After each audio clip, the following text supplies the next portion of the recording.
மே 4 தமிழகத்தின் வரலாற்றில் மறக்க முடியாத மாற்றி எழுதப்பட வேண்டிய ஒரு முக்கியமான நாள்.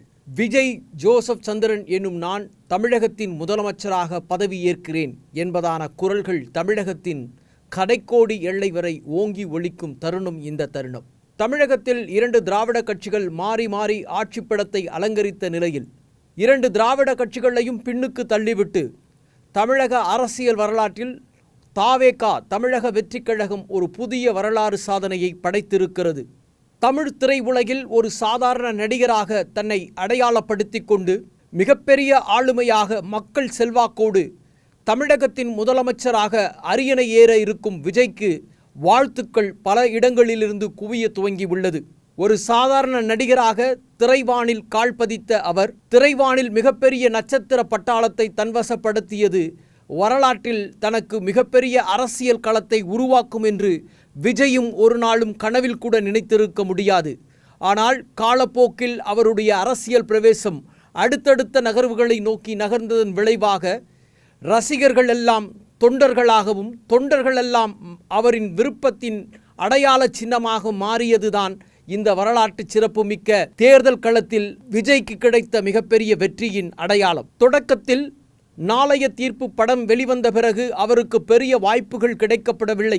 பல்வேறு விமர்சனங்கள் அவர் மீது வைக்கப்பட்டது. காரணம், ஒரு எடுப்பான கவர்ச்சிகரமான அழகூட்டும் முகத்தோற்றம் கூட இல்லாத ஒரு மனிதராக இருக்கிறாரே, இவரை நம்பி எப்படி முதலீடு செய்வது, எப்படி படங்களை எடுப்பது என்று தயங்கியவர்களுக்கு காலளவில் பெரிய மாற்றங்களை தந்து விஜயின் கால் சிட்டு கிடைத்தால் போதும் என்ற அளவிற்கான தொடர்ந்து மிகப்பெரிய நட்சத்திரமாக மின்னி லட்சோபலட்ச கோடிக்கணக்கான ரசிகர்களை தன்வசப்படுத்திய விஜய் தமிழகத்தின் ஒரு நாள் நிச்சயம் முதலமைச்சராக வருவார் என யாரும் எதிர்பார்த்திருக்க முடியாது.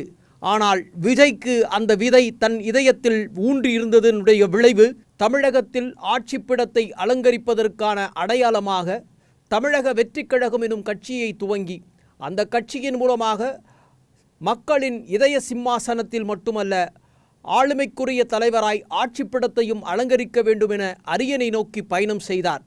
பயணம் செய்த தருணங்களில் அவருக்கு வந்த விமர்சனங்கள் ஏராளம். மிகப்பெரிய ஆளுமைக்குரிய தலைவர்களும் கட்சி தலைவர்களின் கடுமையான விமர்சனங்களை எதிர்கொண்டதோடு எடுத்த கொள்கையில் மாற்றமில்லை என்ற தெளிவோடு பயணித்த விஜய் 2026 தேர்தலை சந்திக்க முடிவெடுத்தார். 3 ஆண்டுகளுக்கு முன்பு துவங்கப்பட்ட தமிழக வெற்றிக் கழகம் ஆட்சிப்பிடத்திற்கு வருமா என்ற கேள்விகள் ஓங்கி ஒலித்தது.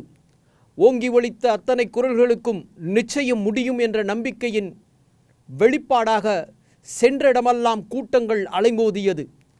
50 ஆண்டுகாலம் ஆட்சிப்பிடத்தை மாறி மாறி ஆட்சி செய்த 2 திராவிட கட்சிகளும் புருவங்கள் உயர்த்த துவங்கின.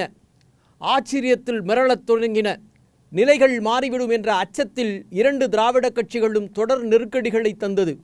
கூட்டணிக்கு சமரசம் பேசிக்கொள்வதற்கு சிவப்பு கம்பளம் விரித்தது ஒருபுறம் என்றால், மறுபுறம் தனக்கு எதிரியாகவே விஜயை களத்தில் பார்த்தது.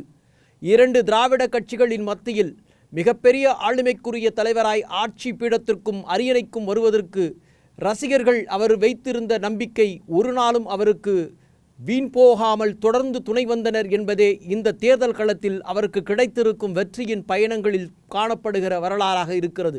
2 திராவிட கட்சிகளும் பிரம்மாண்டமான மிகப்பெரிய அளவிலான மெகா கூட்டணிகளை அமைத்து தொகுதி பங்கீடுகளை பகிர்ந்து கொண்ட போதும் கூட புதிய கட்சி 3 ஆண்டுகளுக்கு முன்பு துவங்கிய கட்சி முதல் தேர்தலை சந்திக்கிறோம், வலிமையான கூட்டணி இல்லாமல் எப்படி மக்களை சந்திக்க முடியும் என்ற கேள்விகள் மேலோங்கி நின்ற நிலையிலும் கூட எடுத்த முறையில் மாற்றம் இல்லை, மாற்றத்தில் ஏற்றம் உண்டு என்பதான நிலைப்பாட்டில் தன்னுடைய கட்சியான தாவேகாவை யாருடனும் கூட்டணி வைத்து கொள்ளாமல் தனித்து தேர்தல் களத்தில் நின்று ஏறக்குறைய 100க்கும் மேற்பட்ட இடங்களை பெற்று தற்போது முன்னிலையில் வகுத்து கொண்டிருக்கிறார். இன்னும் பல மணி நேரங்களில் ஆட்சிப்பிடத்தை அலங்கரிப்பதற்கான அடையாளத்தை நோக்கி பயணிக்கும் இந்த தருணத்தில் ஒருவேளை மெகா வெற்றிகளை பெற்று தனித்து பெரும்பான்மையுடன் 118க்கும் மேற்பட்ட இடங்களை பிடித்து ஆட்சியும் அமைக்கலாம். ஒருவேளை கூட்டணி ஆட்சி அமைக்க வேண்டிய நிலை ஏற்பட்டாலும் வரிந்துகட்டு கூட்டணிக்கு ஆதரவு தெரிவிப்பதற்கு பல கட்சிகளும் தற்போது விஜயினுடைய அசூர வளர்ச்சியை பார்த்து வியந்து நின்று ஆதரவு கரங்கள் நீட்ட காத்திருக்கிறது. எது எப்படி இருந்தாலும் 2026 தேர்தல் களத்தில் வெற்றி வாகை சூடியிருக்கும் தமிழக வெற்றிக் கழகத்தின் தலைவர் விஜய் முதலமைச்சர் நாற்காலியில் அரியணையில் அமரப்போவது நிச்சயம்.